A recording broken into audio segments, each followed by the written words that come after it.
Hola, bonjour, hello. All right, so it's day 2 now, and yesterday we started reading that book, Polar Regions of the Earth. Today, what I want to do is I want us to finish reading that book, and while we do that, we are going to work on comparing and contrasting. So this week you've been working in Seesaw to do this, but just as a reminder, when we compare and contrast, we think about how two things are alike and different. And we use a Venn diagram to do that. We think about how two things are alike, and we put that right here in the middle of the Venn diagram. And then we think about how they're different. And that information goes in this area and in this area. So for today, while we're reading, we are going to be reading about the Arctic region and the Antarctic region. So I'm going to put the word Arctic here. And then I'm going to put the word Antarctic right here. And when we're done reading the two chapters about the Arctic region and the Antarctic region, we'll come back to this Venn diagram and we will record our notes about how the two are alike and different. So let's go ahead and finish reading that book. Life in the Arctic. The North Pole sits in the middle of the Arctic Ocean, which is covered by a layer of ice called an ice cap. During the summer, the edges of the ice cap melt away and the Arctic Ocean fills with life.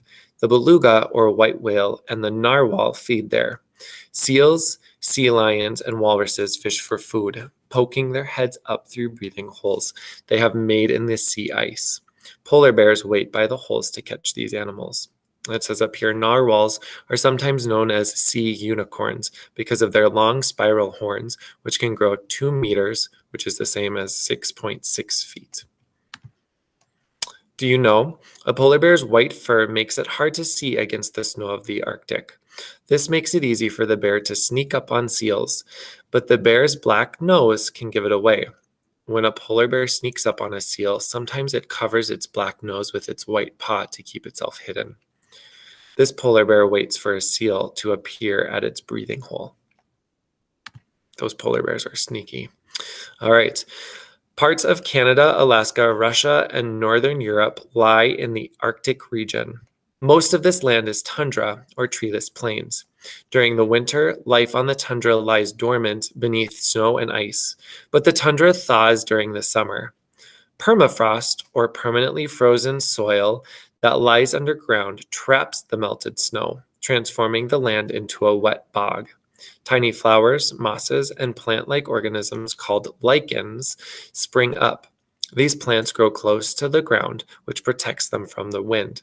So on this page, we read about two of our vocabulary words, tundra, which is a cold treeless region, and permafrost, which is that permanently frozen soil.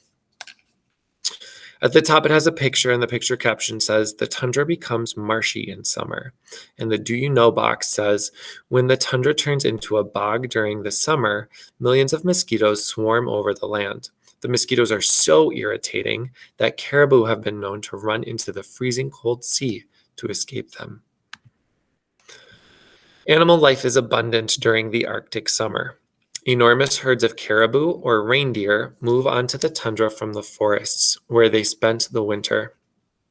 Wolves, wolverines, and bears hunt the caribou. Hamster-like rodents called lemmings feast on grasses and seeds. Beautiful snowy owls and Arctic foxes hunt the lemmings.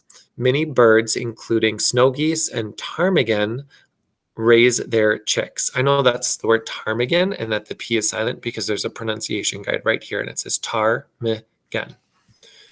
Clockwise from the top, caribou, gray wolf, wolverine, brown bear, snowy owl, Arctic fox, snow goose, and ptarmigan. As winter approaches, the plants blaze with color and then lose their leaves or die. Caribou, whales, seals, and birds migrate to warmer areas. Arctic foxes and ptarmigans change their brownish coats, turning white to match the winter snow. Lemmings and bears hibernate as the cold sets in. Humans also live in the Arctic. The Inuit are one group of native people of the Arctic region. They hunt caribou, seals, and whales. Many years ago, the Inuit made everything, including their clothing, sleds, ropes, tools, and homes, from the skin and bones of the animals they hunted. Today, most Inuit live in modern houses. Many are still hunters, but they also get their food, clothing, and tools in stores. Many Inuit still ice fish. Life in the Antarctic. So now we can start thinking about how the Antarctic region is different or similar to the Arctic region as we read. The South Pole sits in the middle of the continent of Antarctica. Because land is colder than the sea, Antarctica is brutally cold all year round. Parts of Antarctica are mountainous, making them even colder. Almost all of Antarctica is permanently covered with an ice cap, so there are few plants. Most of the animals that visit Antarctica live in the sea, where there are plants and animals to eat. In summer, seals and sea lions come into Antarctic beaches to breed.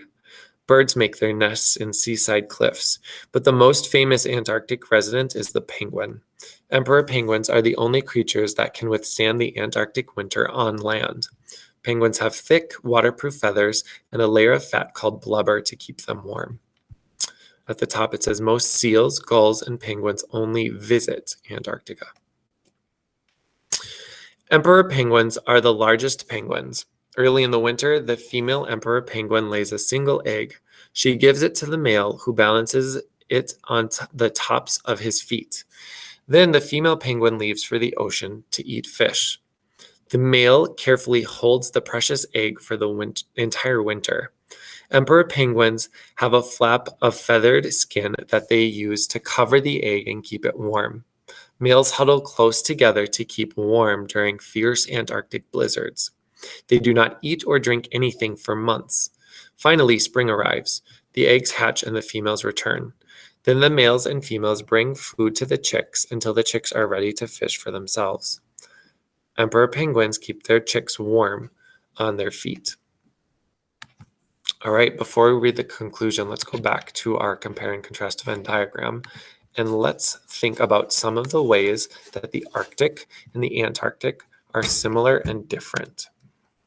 So as we were reading, you probably caught a few of these, but one thing that I remember reading was that the Arctic has lots of plants, while the Antarctic, the text said, had very few plants. Think about other ways that the two were different. I'll give you a moment.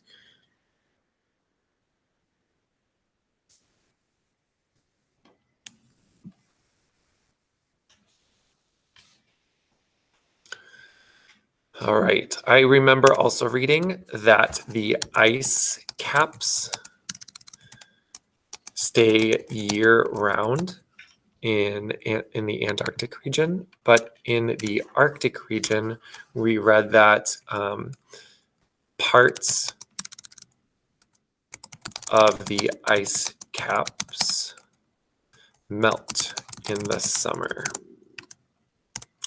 I also remember reading that there are polar bears in the Arctic region, but do you remember what's in the Antarctic region? Not polar bears, a different animal lives there. Yep, those penguins. And lots of students noticed today that the Antarctic has very few inhabitants. And inhabitants means living things that live in an area. But the Arctic has many inhabitants. They noticed that there were lots and lots of animals that live in the Arctic, as well as human beings. So then we can switch gears and we can think about, how are the two regions similar? Well, many of the students today noticed that they both have very cold climates.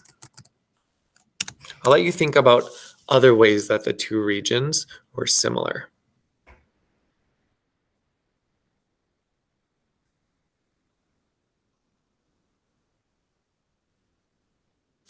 You may have also noticed that they both are very snowy regions. Lots of students said that today. as well as that there are animals that live there. All right. So we have examples now of how the Arctic is different from the Antarctic region and how it's similar. So we've got our compare and contrast Venn diagram all filled out here. Let's go back and finish the story. Conclusion. The polar regions are some of the last areas of wilderness in the world, but they are being threatened. Oil companies build wells and pipelines in the Arctic. Tourists visit Antarctica to see the wildlife. Sometimes humans leave behind garbage and pollution that harm the environment. The Earth is also warming up. Permafrost all over the Arctic is melting, sometimes causing the ground to collapse, taking buildings and roads with it. Ice caps break up and melt much more often than they used to. No one knows what this warming will do to polar animals. Most nations of the world have agreed to try to protect polar regions.